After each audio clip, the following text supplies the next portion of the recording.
batong ito ay aking itatayo, aking iglesia. May tanda at himala ang masasaksihan, kababalaghan magaganap dito. Sa batong ito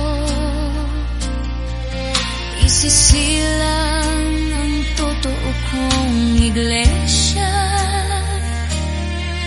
Ang kapangyarihan mapapasa kanila, di magagapi, sila'y lagi magwawagi. Sa batong ito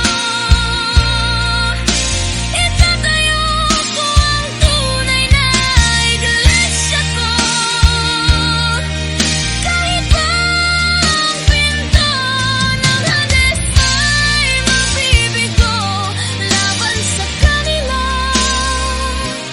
yan ay pangako ko. Sa batong ito ay magmumula